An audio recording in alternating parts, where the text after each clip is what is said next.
Hi, I'm Angie with Crawdaddy Magazine, and I'm here at the Vault with Jackie Greene. So just to kind of get started, you've been playing music for a long time as a pretty young child. Do you remember the first song you wrote and how old you were? I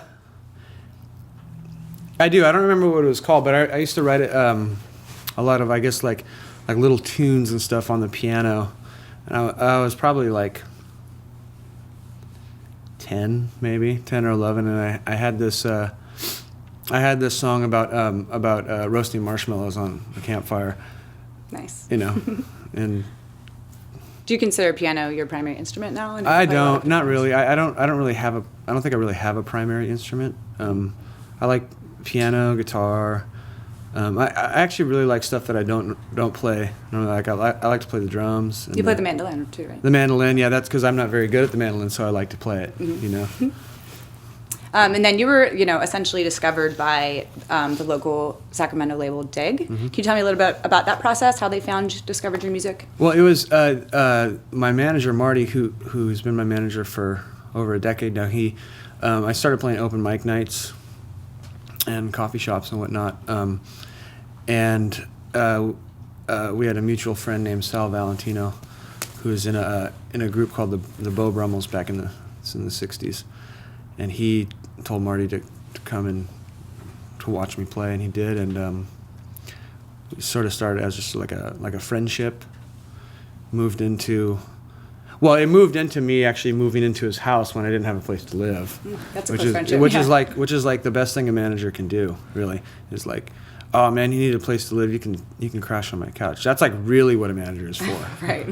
Like they don't tell you that, but really, like, the 15%. Is great and all, but if they ain't letting you sleep on their couch, it ain't worth it. Yeah, that should be a that's like standard. Tagline. Yeah, totally. Nice. You've been called a blues prodigy. Do you identify as a blues musician? You play a lot. I do a little bit, but I got tagged that really early on, and back then I never really thought I was.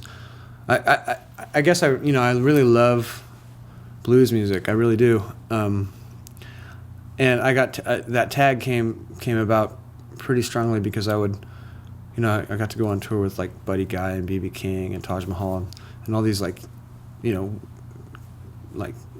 granddaddy blues artists, but really I'm just like a white kid, and I love and I revere that music so much that I don't consider myself that good. I'm not really good enough to be that, but people say whatever they want to say, What was it like touring with such legends at such a young age? Well, the only time I ever vomited before a show was when the first show I opened for B.B. King was at the Palace in Louisville. Only once, that's good. First and only time. I was so nervous. I went and bought, because I'd seen B.B. King and his band play before, and this is what, I was like 23 or 24 back then, and so I'd seen them before when I was in high school. And I noticed that, B.B. King wears like the special suit, and then the band wears regular like black suit, I was like, oh, cool. So I went and I bought myself a black suit, and I wore it for that whole tour, like, because I just thought it would be cool to like make it look all like streamlined and everything. And